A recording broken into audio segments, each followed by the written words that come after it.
Hello hello everyone मु गोटे नुआ सीरीज स्टार्ट करुच्ची एबे मोर फास्ट केतेटा वीडियो हेबो 10th क्लास रो हिस्ट्री बही ऊपर हिस्ट्री एंड पॉलिटिकल साइंस तो आज स्टार्ट करिवा। तो आज टॉपिक है इतिहास बही रो प्रथम अध्याय भारतीय जातीय आंदोलन गांधी युग। तो यही टॉपिक रे आमे मुख्यतः पढ़िबा गांधी विषय रे। गांधी तांको समय रे कौन कौन सब एचिव करिसंती, कौन तांको स्टार्टिंग रु अंत पर्यंत से कौन सब करिसंती से विषय पढ़िबा। मेनली ए विषय को आमे माने प्रथम अध्यायटा चारटा पार्ट रे अछि, चारटा ना लेखा रह देखि दउछि। प्रथम अध्यायटा आपणकर अच्छी 6टा पार्ट अच्छी। प्रथम पाठ द्वितीय तृतीय षष्ठ पर्यंत अच्छी। तो से फास्ट पार्ट बा प्रथम पार्टा आज टी हल्का डिस्कसन करदेबा। तापर रेगुलारली प्रत्येक दिन गोटे ना गोटे वीडियो आसीबो, आप निश्चय चैनल को देखिए। ठीक अच्छे। तो देखो गांधी गांधी तुमर गोटे मध्यवित्त तो कहना आ टिके हाई से गोटे अजा थिले जे कि प्राइम मिनिस्टर रैंक रे थिले। तो से तो आम गरीब को तो मध्यवित्त तो कही पारिबानी ना, से गोटे एलिट परिवार थिले। बट तांकर पिता जी थिले, तांकर बापा जी थिले, से पढ़ा लिखा नथिले। से तांकर माने गोटे क्लार्क काम करथिले ना कोन सेमति किछि लेखा आइतला। एई बही रे लेखा आइनी, बट +3 जो बुक माने स्पेशल बुक माने से लेखा आइते। ठीक अछि। ये तो हम जस्ट हल्का डिस्कशन कर दबा। तापर कालठू बा परदिन रु रेगुलर वीडियो आसीबो। ओके ठीक अछि। देखो फास्ट देखो पिला माने जे हमर मन जो अच्छे महात्मा गांधी तांकर पूरा ना होची मोहन दास करमचंद गांधी। से तांकर डेट ऑफ बर्थ होची 1869 अक्टोबर 2 तारिख दिन। डेटा मन रखा निहाती जरूरी, कौन पर शॉर्ट क्वेश्चन आसीबो।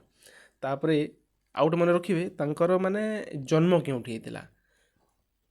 1869 अक्टोबर 2 तारिख तांकर जन्म तारिख। तांकर जन्म होइतिला गुजरात रो पोरबंदर।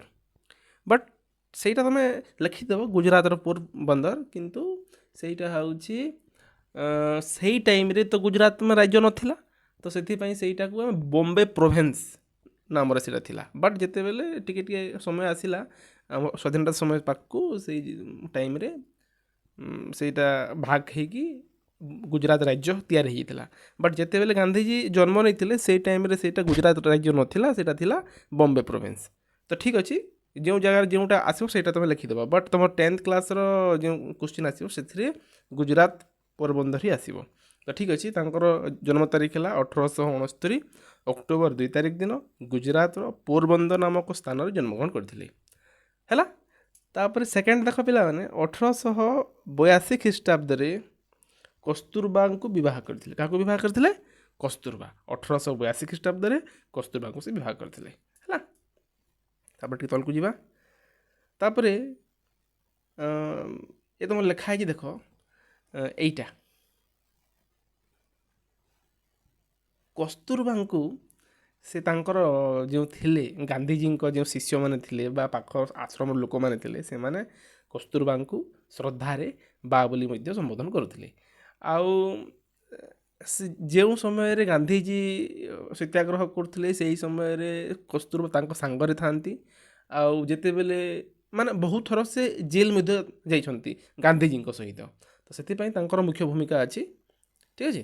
तापर देख पिला माने 1888 अक्टोबर मासरे गांधीजी बारिस्टर पाठ पढ़ा इंग्लैंड यात्रा करते। तो सही समय बाल्य विवाह होता। तो महात्मा गांधी भी होता।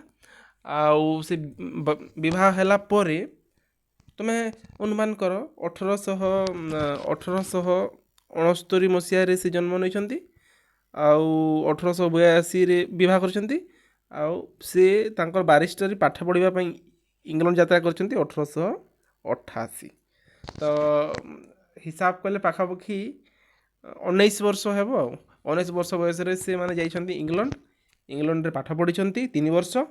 3 वर्ष पर 1891 जून मासरे से आईन शिक्षा समाप्ति पर से बारिस्टर भाव राजकोट आ बॉम्बे आईन व्यवसाय से लगिगले।